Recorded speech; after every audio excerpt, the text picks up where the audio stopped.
Now it's very important when you are drawing up your contract that you, as simple as possible and as clearly as possible, the major terms of the contract should be stated clearly so that the other party will know what they are entering into. Some out of beggar drafting, some go into too much flowery language. In my practice, in my office, I insist. One of the things I detested most when I was reading law was all those Latin terms and all those. The law is for the people. Just like a judge in Nigeria said that we are not made for the law. The law is made for us. So why should the lawyer speak that so big English that the common man on the road cannot understand it? You are there, we're in supply as a service provider like you. You are here to serve the people. So speak their language. You must be, in the days of our grandfathers, that's how they have to pay their money. By writing all those big thou shalt not this and everything. No, you don't need it. Simplify the system. There are some movements here, even Nigerian people fighting about lawyer wearing wig and gown. Some other countries have better agitation. So let's make it. Anyway, so going to this, your terms of the contract must be very, it's important, it must be very simple, direct, that the other party can use so that you minimize the possibility of dispute later down the line. So I've also tried to define terms, and I said it's the rights, obligation, duties of the parties under the contract, and sometimes remedies. Because there are some contracts, not often, that even the contract people have stated that if you don't do what I ask you to do, or if you do this and this is the punishment for it. So sometimes the remedies already stated in the contract. But even where it's not stated in the contract, it's implied in the law, and there are certain remedies which you will get for breach of contract. Okay? Now, this discussion today, of course, is not to make a way out of everybody else. It's not what I can do even in this. I just try to bring out the most important aspect of what is a contract. So give you an understanding so that you know at every point in time that what I'm doing with that guy has not crystallized into a binding agreement. If you keep these few characteristics I've just mentioned in mind, you will know when you have a contract in place. Because, like I said, legally sometimes there's always this rule as at one point, I don't have any agreement with you. I just told you to do this and did. But if you understand these 4 or 5 issues I've mentioned, you will know when you have a contract. Okay, from this, though we started discussing 3 days ago, from this evening, we now have the so-called consensual done and there's a contract in place. Now, I will move briefly to copyright. Sorry, before you move to copyright, there are some myths, about contract, belief, perception. I just want you to clear it. Assuming that I go into a contract with you, to provide service for you, and we have a written, even typed and signed, you sign and sign, is that document valid? There is this myth that do you need a lawyer to go into a contract with the second party? Do I need a lawyer? Do I need, for instance, the court to acknowledge or endorse that document? Or myself and this is my friend here can just go into that contract and it's binding, provided it's signed by the 2 parties? It's not compulsory that it must be the contract must be drafted by a lawyer. The 2 of you can see that this is what you are doing, and each of you will sign. It's not but especially when you are moving and at the level that each one of us are here, I always advise. See, when we talk about lawyer, it's not from day one when you're starting up a business, when you want to cut your overhead. But the problem we have, especially in the creative industry, is this same issue that before, just a few minutes before I entered, I was discussing with Ikoyi about the industry. And this, is it aversion for lawyers or fear of lawyers or the cost of lawyers? And I will tell you this, most often than not, this thing will cut off with you. The mentioned issue of downloading contracts. Maybe at the beginning when you are cash out, you may, I not recommending it, but I would not say you should not do it, because I know the reality. I'm saying reality that is different from theory. Theory is, if I want to tell you theory is from the one have a lawyer. But I also have been in the industry for some time, and I've seen artists and at the beginning. I've also been opportunity to start with some people from scratch, like you mentioned. We started with no hit. My office started with, when they came to this country, we used to provide them with the vehicle to take them around. And they practically had nothing. We register movies for them. I set up the company, but it was based on belief. I haven't seen them, and I know that these people asked me, and they were determined. I said, okay, don't worry, we provide your legal services almost free of charge for the time being. Template will only take you this far. It can't get you there. And I give you one brilliant example that's happened to me. When I'm drafting, for example, you are buying a property, for example, and I'm drafting for the vendor, the person selling the properties. There are some terms that in a proper assignment or deed of assignment that I don't want to be there. We saw, because as of today I'm representing the person selling. If I'm on the other side, there are some times I will insist it must be there.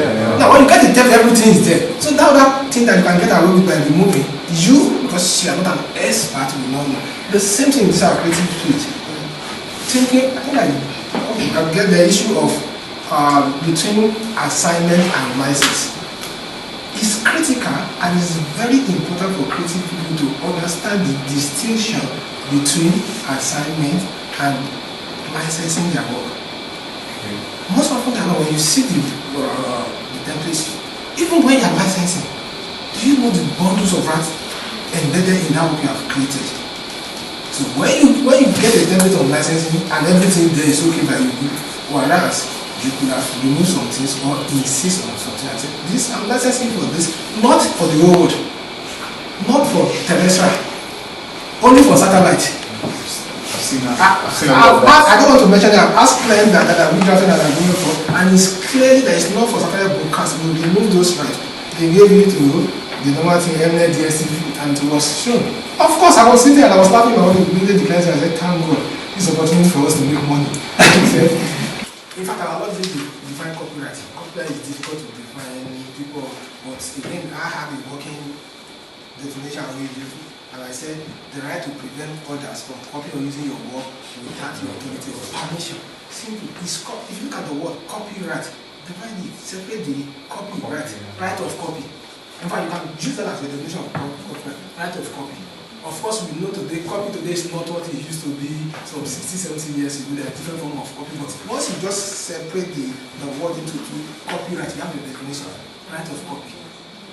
It's more of, like again, I always tell you that when the lawyer comes to my office, I always tell you that it's more of a negative right than a positive right. It's more of a right saying, not that the law has donated you and given you all this right, it's more of a law saying you can prevent people from doing this. So it's more of a negative right. It's your right to prevent other people. There is a movement in Europe and America now, which most of you are also aware of, the so-called copyleft. Yes, it's funny, but it's a reaction. It's like the opposite of copyleft. Okay, you want to prevent us from enjoying this one. We now want copyleft, which is the opposite. The truth of the matter is, I do also agree that there is some bottleneck in the operation of the copyright system, not only in Nigeria, all over the world. I also believe in access to information. But as you know, you cannot leave everything open. If you do that, we kill the creative industry totally. But there must be incentive. Why should I? When the other guy is in suit and tie and he's going to the office one day and he's having this fast fit, then why should I, as a writer, sit in my house? Most creative people work even midnight. And I will be there drafting. And if you have children at Chebe and ask the old man, how many drafts did he make of the so-called mega boss, team from the probably more than 20 different manuscripts that he will do and tear up.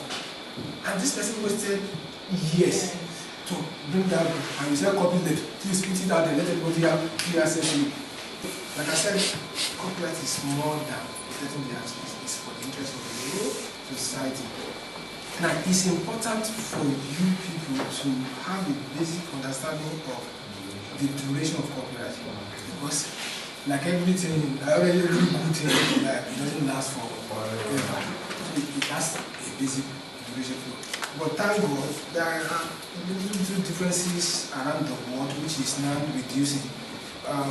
For example, for literary, musical, and photograph, is the whole lifetime of the author. So you enjoy it then 70 years. Some few countries, 50 years. But thank God in Nigeria is for 70 years. Even after your death, your children will continue to benefit and make money from what you have done. Okay, all the other rights are actually more of 50 years.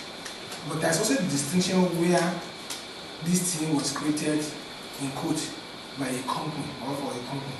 Of course, you are learning that they are not living person in the right sense of the word. So their own is reduced to 50 years from the date of first publication.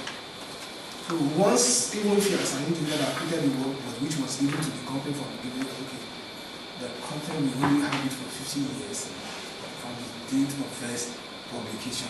That's once you know that, you know, okay, throughout my lifetime, even after I'm gone, my estate, my children, or whoever will continue to enjoy it for this period of time. Now, the most important aspect of copyright is where I'm going to now, ownership of copyright. I've seen battles on this issue of ownership of copyright, and it's important, especially for you people, the audience of today, when people call you in and say, come and do this for us. I have so many, without mentioning names, that I've seen in the industry, people that are creative people like you that shortcut themselves when they come to this issue of ownership of copyright. Now, generally, ownership of copyright is always best. I put in quote the word initial because it's important that, as we will see in law, there's a distinction between the so-called initial owner of the copyright. There's a distinction between even the author.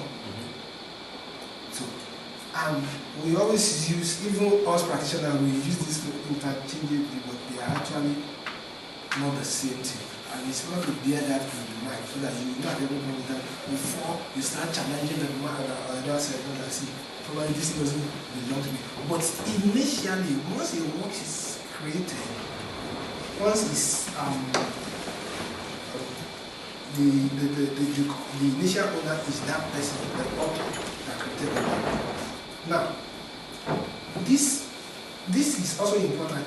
The author will also be the first owner of the copyright, where the work was commissioned by a person who is not the author's employers under a contract of service. Because this is important in saying that it's different from what is in most of our countries, including the United Kingdom and America. Now, in these countries, once you commission a work, the person that commissioned the work is the owner of the copyright.